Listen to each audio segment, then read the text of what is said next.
नमस्कार, IBC 24 आप देख रहे हैं। मैं हूं आपके साथ विजय कुमार पंड्या। मेरा मध्य प्रदेश की शुरुआत करें, लेकिन सबसे पहले बड़ी खबर छिंदवाड़ा से। बीजेपी में शामिल हो सकते हैं मनमोहन शाह। मनमोहन शाह भट्टी कल भोपाल में बीजेपी की सदस्यता ले सकते हैं। छिंदवाड़ा लोकसभा सीट से बीजेपी के प्रत्याशी भी हो सकते हैं संभवतः। अमरवाड़ा सीट से वो विधायक रह चुके हैं। 2003 में गुमका के टिकट पर भी वो विधानसभा चुनाव में थे।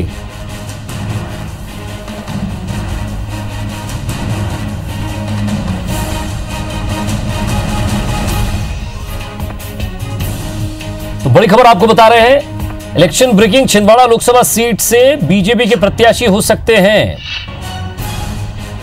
तो मनमोहन शाह भट्टी। अमरवाड़ा सीट से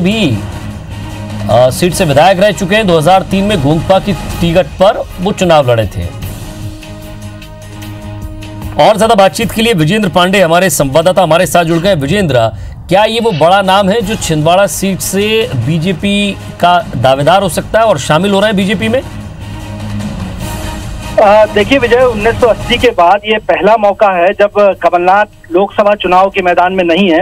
हालांकि उनके बेटे नकुलनाथ को यहाँ से टिकट दिया जाना तय माना जा रहा है और बीजेपी जो है पसोपेश से गुजर रही है कि आखिर इस सीट को अपने खाते में लाने के लिए क्या स्ट्रेटजी अपनाई जाए। खास बात यह है कि जो बीजेपी के जो बड़े चेहरे हैं वो छिंदवाड़ा से लोकसभा चुनाव लड़ने तैयार नहीं है। ऐसे में पार्टी मनमोहन शाह भट्टी पर दांव लगा सकती है। पहले भी अमरवाड़ा से साल 2003 में ये गोंडवाना गणतंत्र पार्टी की टिकट पर विधायक चुने जा चुके हैं और पूर्व विधायक होने के अलावा आदिवासी चेहरे हैं। और अगर छिंदवाड़ा जिले की बात की जाए तो आदिवासी वोटर भी एक बड़ी तादाद में है। लिहाजा ये माना जा रहा है कि मनमोहन शाह भट्टी को बीजेपी अपना प्रत्याशी बना सकती है। लगातार बीते हम 2 हफ्तों की बात करें तो मनमोहन शाह भट्टी लगातार भाजपा के आला नेताओं के संपर्क में थे। तकरीबन 1 हफ्ते तक दिल्ली में उनका डेरा भी था, आज भोपाल में थे। माना जा रहा था कि आज ही वो पार्टी की सदस्यता ले लेंगे, लेकिन राकेश सिंह की मौजूदगी CEC की बैठक के चलते दिल्ली में थी। और अब बताया जा रहा है, जो सूत्र हैं वो ऐसा कहते हैं कि कल भाजपा प्रदेश कार्यालय में मनमोहन शाह भट्टी बीजेपी की सदस्यता ले सकते हैं और अगर ऐसा होता है तो पार्टी उन्हें छिंदवाड़ा से अपना प्रत्याशी बना सकती है। विजय जी, लेकिन विजेंद्र, क्या ये छिंदवाड़ा सीट के लिए वो नाम है जो मुफीद होगा? सवाल यही है। सबसे बड़ी दुविधा पार्टी बीजेपी के लिए, विजय आपको बता दूं, यही है। लगातार वो कोशिश कर रही है कि सियासी घेराबंदी छिंदवाड़ा सीट की कर दी जाए, क्योंकि ये पहला मौका है जब कमलनाथ खुद लोकसभा का चुनाव नहीं लड़ रहे हैं। उनको विधानसभा का उपचुनाव लड़ना है जो कि लोकसभा के साथ ही होगा। लेकिन जिस तरह से पॉलिटिकल लॉन्चिंग नकुलनाथ की गई है छिंदवाड़ा में, वो भी काबिले गौर है। लगातार उनके तूफानी जो दौरे हैं नकुलनाथ के चल रहे हैं और जो छिंदवाड़ा का जो पार्टी संगठन है पहले ही 2 लाख वोटों से उन्हें जिताने का एक तरह से टारगेट जो है वो तय कर चुका है। अब बीजेपी की मुश्किल ये है कि बड़े चेहरे जो पार्टी के हैं वो छिंदवाड़ा से चुनाव लड़ने तैयार नहीं है। कुछ नाम जरूर सामने लाए जा रहे थे, लेकिन उन्होंने छिंदवाड़ा सीट से लड़ने पर इनकार किया है। ऐसे में जो छोटे चेहरे हैं जरूर, लेकिन पार्टी कुछ ऐसा चेहरा सामने पेश करना चाहती है जो आदिवासी वोटों को भी ला पाए और एक कार्यकर्ता के साथ संगठन को सामने पूरे संगठन को लगाकर ये चुनाव जीता जा सके। तो एक पार्टी की स्ट्रेटजी का एक इसे हिस्सा माना जा सकता है। क्योंकि पूर्व विधायक है, उस क्षेत्र में इनकी पकड़ भी है और अब बीजेपी की ये कोशिश है कि एक आदिवासी चेहरा देकर छिंदवाड़ा का जो गढ़ है उसमें कहीं सेंध लगाई जा सके। बड़ा चेहरा वाकई नहीं माना जा सकता मनमोहन शाह भट्टी को, लेकिन एक आदिवासी चेहरा है और साथ ही साथ पूर्व विधायक रह चुके हैं, अमरवाड़ा सीट से रहे हैं। लिहाजा एक तरह से दांव भारतीय जनता पार्टी मनमोहन शाह भट्टी पर खेलती नजर आ रही है। हालांकि ये बताया जा रहा है कि संभवतः कल वो सदस्यता ले सकते हैं और उसके बाद देखना होगा कि किस तरह से प्रत्याशी के तौर पर उनका ऐलान किया जाता है। शुक्रिया विजेंद्र इस तमाम बातचीत के लिए। तो अभी फिलहाल बीजेपी में शामिल होंगे और उसके बाद टिकट का फैसला होगा। आगे बढ़ते हैं, मध्य प्रदेश के पूर्व मुख्यमंत्री दिग्विजय सिंह भोपाल सीट से लोकसभा चुनाव लड़ेंगे। कांग्रेस की केंद्रीय चुनाव समिति ने उनका नाम भोपाल सीट से फाइनल कर दिया है और इस बात की जानकारी खुद मध्य प्रदेश के मुख्यमंत्री कमलनाथ ने दी है। कमलनाथ ने बताया कि उन्होंने दिग्विजय सिंह को भोपाल या इंदौर, जबलपुर जैसी कठिन सीट से चुनाव लड़ने को कहा था, जिस पर दिग्विजय सिंह ने उन्हें ही सीट तय करने की बात कही थी। कमलनाथ ने कहा कि दिग्विजय सिंह के कहने पर उनके लिए भोपाल सीट तय कर दी गई है। मुख्यमंत्री कमलनाथ ने कहा कि कांग्रेस के इस फैसले से वो खुश हैं। इधर भोपाल सीट से दिग्विजय सिंह के चुनाव लड़ने की खबर आते ही इस पर राजनीति भी शुरू हो गई है। बीजेपी और कांग्रेस नेता दिग्विजय सिंह की हार जीत के गुणा भाग में जुट गए हैं। कैबिनेट मंत्री सज्जन सिंह वर्मा ने दिग्विजय सिंह की चुनाव लड़ने का स्वागत किया है और उन्हें समर्थन देने की बात कही है। वहीं सुरेश पचौरी ने उन्हें पार्टी का वरिष्ठ नेता बताते हुए कहा है कि उनकी उम्मीदवारी पर खुशी है। इधर दिग्विजय सिंह को भोपाल से चुनाव लड़ाने की चुनौती देने वाले बीजेपी सांसद आलोक संजर ने तो ये दावा कर दिया कि कांग्रेस भ्रम पैदा कर रही है, दिग्विजय सिंह भोपाल से चुनाव नहीं लड़ेंगे।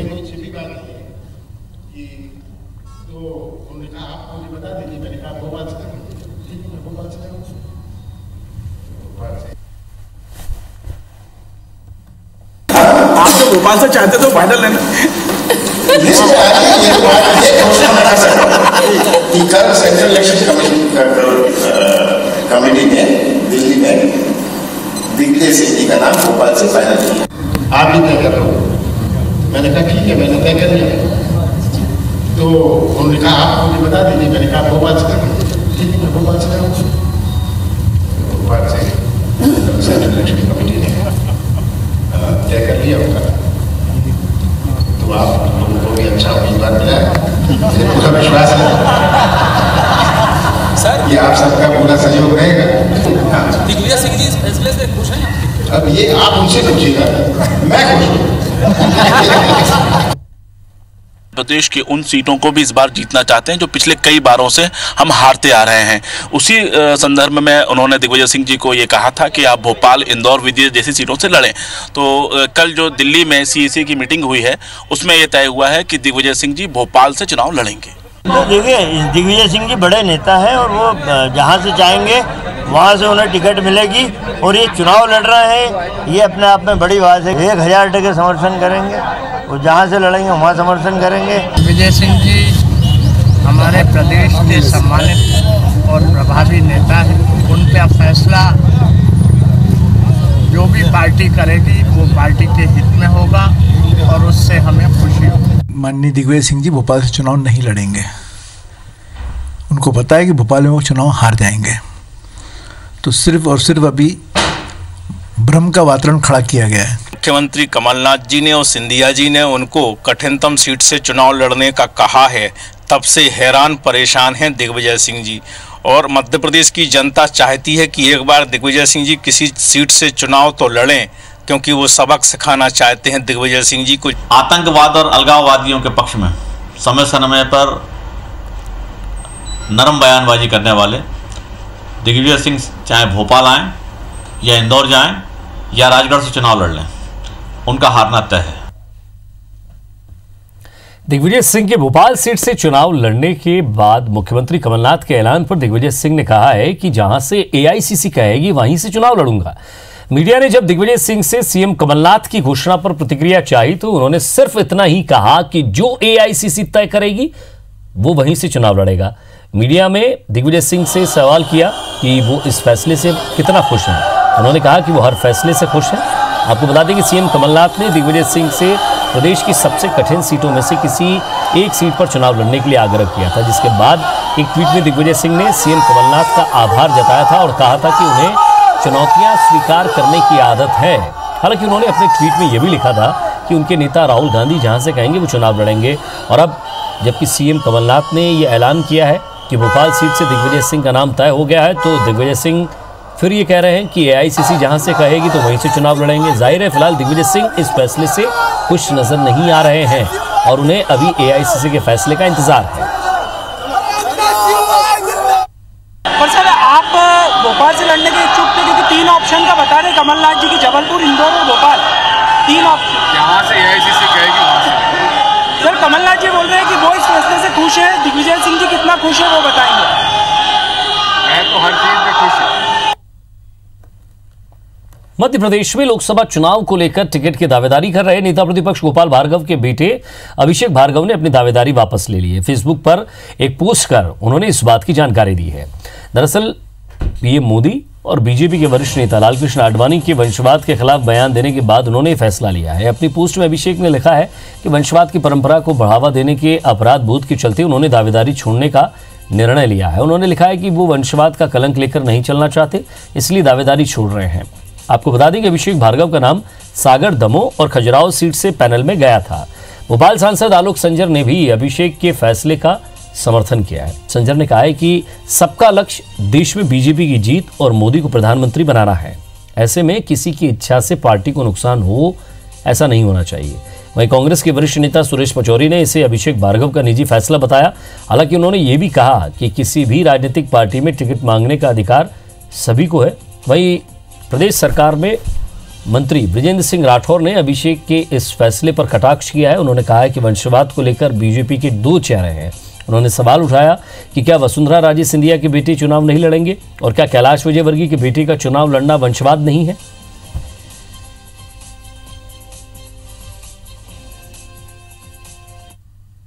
और जिस वंशवाद के विषय को लेकर हम अन्य पार्टियों के ऊपर आरोप लगाते हैं, उन्हें घेरा करते हैं और वही आरोप हम जैसे लोगों के कारण हमारी पार्टी के ऊपर लगे, तो नैतिक रूप से मैंने उसे जायज नहीं समझा, अच्छा नहीं लगा। वैसे भी मैं अपनी पार्टी में योग्यता के आधार पर कार्यकर्ता होने के नाते टिकट मांग रहा था। नेता प्रतिपक्ष का पुत्र होने के नाते मैंने टिकट कभी नहीं मांगा। कि सबका लक्ष्य एक ही है कि भारतीय जनता पार्टी की देश में सरकार बने और नरेंद्र मोदी जी प्रधानमंत्री बने। ऐसा नहीं हो कि हमारे जो हैं मन की इच्छाओं के कारण हमारे कारण कोई ऐसे हर्डल्स खड़ी हो जाएं। तो उन्होंने सही निर्णय लिया, इसको मैं उचित निर्णय मानता हूँ। ये अभिषेक भार्गव जी का अपना निजी निर्णय है, लेकिन किसी भी राजनीतिक पार्टी में टिकट मांगने का अधिकार सभी को रहता है। इसलिए अभिषेक भार्गव की यदि टिकट की दावेदारी हो रही थी तो वो कोई आपत्तिजनक बात नहीं है। वंशवाद के खिलाफ अगर पार्टी में बात चल रही है तो पहले भारतीय जनता पार्टी तय करे, क्या वसुंधरा जी के बेटे चुनाव नहीं लड़ेंगे? क्या इंदौर में कैलाश विजयवर्गीय जी के पुत्र ने चुनाव नहीं लड़ा? क्या भोपाल में ही ऐसे उदाहरण नहीं हैं?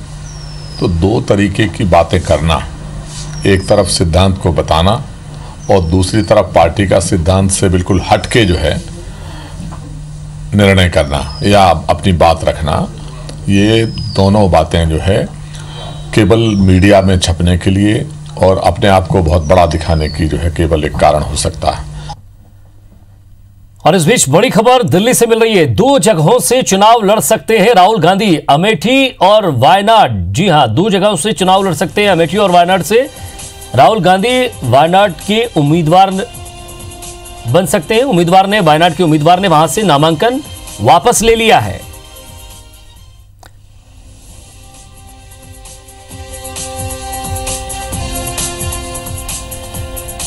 तो उत्तर प्रदेश के अमेठी और केरल के वायनाड, ये दो जगह बताई जा रही है। और खबर यह भी मिल रही है कि राहुल गांधी वायनाड से चुनाव लड़ सकते हैं। वहां के उम्मीदवार ने अपना नामांकन वापस ले लिया है। इस खबर पर और ज्यादा बातचीत के लिए IBC 24 के managing editor doctor Shirish Mishra ji हमारे साथ जुड़ रहे हैं। शिरीष जी, दो जगह से चुनाव लड़ने की बात सामने आ रही है। देखिए, आप इसको राहुल गांधी के इस कदम को दो तरह से ले सकते हैं जी। एक तो जो परिस्थितियां बताई जा रही हैं उसके अनुसार अमेठी में स्मृति ईरानी की सक्रियता 5 सालों में लगातार बनी हुई थी और वो लगातार इस बात को लेकर चैलेंज करती रही हैं कि किस तरह से वहां पर गांधी परिवार ने वहां का विकास नहीं होने दिया। तो उसको लेकर भी एक कांग्रेस के अंदर बड़ी हलचल है और ऐसा माना जा रहा है कि उसके चलते भी वहां पर एक कहीं यदि नुकसान की स्थिति बनती है तो वैसी स्थिति में वहां पर इसको बचाया जा सकता है, अपने नुकसान को बचा सके। दूसरा कि साउथ में जिस तरह से कांग्रेस की उपस्थिति लगभग अच्छी स्थिति नहीं है और केरल में तो हालांकि मुकाबला LDF और UDF के बीच में ही होता रहा है और वहां पे भी चूंकि स्थिति कांग्रेस के लिए बहुत अच्छी नहीं है। तो कांग्रेस चाहेगी कि वहां से भी हम अपना एक बड़े नेता को उतारें, जिसमें राहुल गांधी। और यदि आप इसको पिछले लोकसभा चुनाव से जोड़कर देखें तो नरेंद्र मोदी भी 2 सीटों से चुनाव लड़े थे। तो यदि राहुल गांधी की शायद जो तैयारी अपने खुद के प्रधानमंत्री बनने के लिए, तो ऐसी स्थिति में वो 2 सीटों से चुनाव लड़ने की अपनी प्लानिंग के तहत केरल के वायनाड से लड़ सकते हैं। अभी जो जानकारी है कि यूडीएफ का जो वहां पे कैंडिडेट है पी सिद्दीकी, उन्होंने अपना नाम वापस ले लिया है। हालांकि अभी तक जो जानकारी है उसके अनुसार केरल की जो प्रदेश कांग्रेस कमेटी है उसने अभी नाम की घोषणा नहीं की है। ऐसा माना जा रहा है कि कुछ देर में केरल प्रदेश कांग्रेस कमेटी राहुल गांधी के नाम का रिकमेंडेशन कर देगी कि वो वायनाड से चुनाव लड़ेंगे। जी, बहुत बहुत शुक्रिया श्री जी इस तमाम बातचीत के लिए। तो वायनाड से यूडीएफ के प्रत्याशी पी सिद्दीकी ने नाम वापस ले लिया है। अब ऐसे में ये संभावना जताई जा रही है कि राहुल गांधी केरल की वायनाड सीट से चुनाव लड़ सकते हैं और अमेठी से भी। लोकसभा चुनाव के मद्देनजर इंदौर में कांग्रेस के बड़े नेता और मंत्रियों ने कार्यकर्ताओं की बैठक ली है। मंत्री सज्जन सिंह वर्मा और जीतू पटवारी ने सीधे कार्यकर्ताओं से संवाद किया है और जनता के बीच पैठ बनाने की हिदायत दी है। सज्जन सिंह वर्मा ने कहा कि जिस तरह से एकजुट होकर सभी ने विधानसभा में कांग्रेस की सरकार बनवाई, ठीक उसी तरह अब लोकसभा में सरकार बनानी है। हालांकि सज्जन सिंह ने पार्टी के कुछ फैसलों पर सवाल उठाते हुए कहा कि कांग्रेस कुछ सीटों को गंभीरता से नहीं लेती। हम 5 साल तक कोई नेता बनाते नहीं हैं और चुनाव के ठीक पहले उम्मीदवार खोजने निकलते हैं। विधायकों को लोकसभा का टिकट दिए जाने की संभावनाओं पर विराम लगाते हुए सज्जन सिंह ने कहा कि पार्टी ने फैसला लिया है कि कोई भी विधायक चुनाव नहीं लड़ेगा। ऐसे में जीतू पटवारी का सांसद के चुनाव लड़ने का सवाल ही पैदा नहीं होता। हालांकि उन्होंने ये जरूर कहा कि टिकट कोई भी मांग सकता है। वहीं जीतू पटवारी ने भी सुर बदलते हुए कहा कि इंदौर सीट से ताई को हटाना है, क्योंकि 32 सालों में उन्होंने कोई काम नहीं किया। बैठक बड़ी विशेष थी कि हम उम्मीदवार कोई भी हाईकमान भेजे हमारे बीच में, लेकिन हमें नीचे के कार्यकर्ताओं की तैयारी इतनी रहना चाहिए कि जो भी उम्मीदवार आए उसे एकदम से स्मूथ वातावरण मिले, उसे ज़्यादा मेहनत ना करना पड़े। हमारे नीचे स्तर का कार्यकर्ता सजग होकर अपने वार्डों में, अपने गली मोहल्ले में लग जाए। वार्ड वाइज कमेटियाँ बने, विधानसभा वार कमेटी बने और लोकसभा की एक सेंट्रल कमेटी बने। और इंदौर लोकसभा को जीतने के लिए संगठन और हाथ का पंजा कैंडिडेट और संगठन कार्यकर्ता के रूप में पूरा संगठन ताकत से लगे। लोकसभा चुनाव की तारीख नजदीक आते आते अब मध्य प्रदेश में मौजूदा सांसद अपनी सीट बदलने की जुगत में लगे हुए हैं। मुरैना में वर्तमान बीजेपी सांसद अनूप मिश्रा के खिलाफ एंटी इनकम्बेंसी है, तो वहीं ग्वालियर से मौजूदा सांसद नरेंद्र सिंह तोमर को भी भीतरघात का डर सता रहा है। यही वजह है कि इस बार इन दोनों सीटों पर मौजूदा सांसदों को फिर से चुनाव लड़ने के आसार उन्हें नहीं लग रहे हैं। ऐसे में कांग्रेस का दावा है कि दोनों सीटों पर बीजेपी के लिए भारी एंटी इनकम्बेंसी है, जिसका फायदा उन्हें मिलेगा। उधर बीजेपी ग्वालियर सीट से यशोधरा राजे सिंधिया या फिर विवेक शेजवलकर को उतार सकती है। हालांकि ग्वालियर के मौजूदा सांसद और केंद्रीय मंत्री नरेंद्र सिंह तोमर को मुरैना सुरक्षित लग रहा है। कांग्रेस और बीजेपी के सियासी दावों में कितना दम है, ये तो टिकट वितरण के बाद ही सामने आ पाएगा। लेकिन विधानसभा चुनाव की सफलता से कांग्रेस का मनोबल बढ़ा हुआ है। नरेंद्र सिंह तोमर जी मुरैना से सांसद थे, वहाँ उन्होंने देखा कि कार्यकर्ता ही नहीं जनता इनसे बहुत दूर जा चुकी है, उन्होंने सीट बदल के ग्वालियर आ गए। अब जब इन्हें देखा कि अब ग्वालियर की जनता भी हमसे नाराज़ है क्योंकि विकास तो कुछ किया नहीं है, ग्वालियर के हालात क्या हैं किसी से छुपे नहीं हैं, तो दोबारा ग्वालियर से जीत पाना इनका पॉसिबल नहीं है। नरेंद्र सिंह जी कहाँ से चुनाव लड़ेंगे संगठन तय करेगा, केंद्रीय संसदीय बोर्ड तय करेगा। ये बात सही है कि हम लोग चाहते हैं वो ग्वालियर से चुनाव लड़ें, मुरैना लोग चाहते हैं, कार्यकर्ता चाहते हैं वो मुरैना से चुनाव लड़ें। चुनाव की डिसीजंस हमारी हाईकमांड करती है, हमारे राष्ट्रीय अध्यक्ष और हमारे प्रदेश अध्यक्ष करते हैं, तो वो न आप इसके ऊपर कवायद लगाएं न हम। और जहां मेरा सवाल है तो ये 6वां इलेक्शन मैंने लड़ा है, मुझे नहीं लगता है कि इतने जल्दी मैं फिर से चुनाव लड़ने वाली हूँ। ग्वालियर की पुलिस लाइन में तैनात एक हवलदार को सरेरा अवैध वसूली करना उस वक्त भारी पड़ गया जब अवैध वसूली से परेशान होकर 6 से ज्यादा ट्रक चालकों ने हवलदार की जमकर पिटाई कर दी।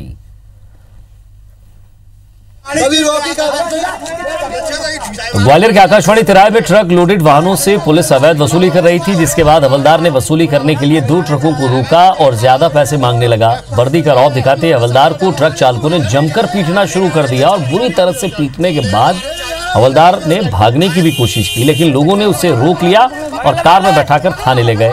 लेकिन थाने में उतरते ही हवलदार भाग गया। घटना के दौरान लोगों ने हवलदार का वीडियो भी सोशल मीडिया पर वायरल कर दिया।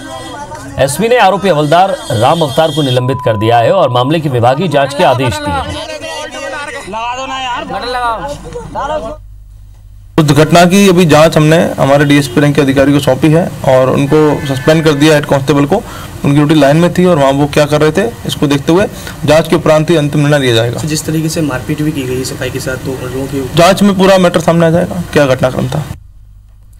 ग्वालियर के राजमाता चौराहे पर पति पत्नी के बीच विवाद इतना बढ़ गया कि हंगामा होने लगा और इस दौरान वहां से गुजर रही समाज सेवी महिला भी इस विवाद में उलझ गई और उनका सोशल मीडिया पर शख्स को डंडे से पीटते हुए वीडियो वायरल हो गया। इधर पुलिस ने उस शख्स को पकड़कर थाने पहुंचा दिया, लेकिन उसकी पत्नी ने लिखकर दिया है कि वो कोई कार्रवाई नहीं चाहती, जिसके बाद उस शख्स को छोड़ दिया गया।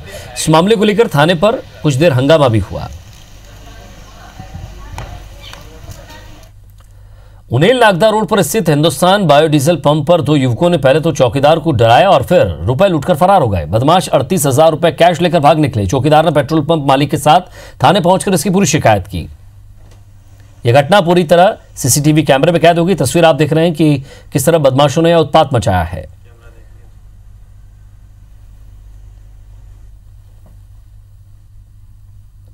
और इसी के साथ फिलहाल इस बुलेटिन में इतना ही। नमस्कार।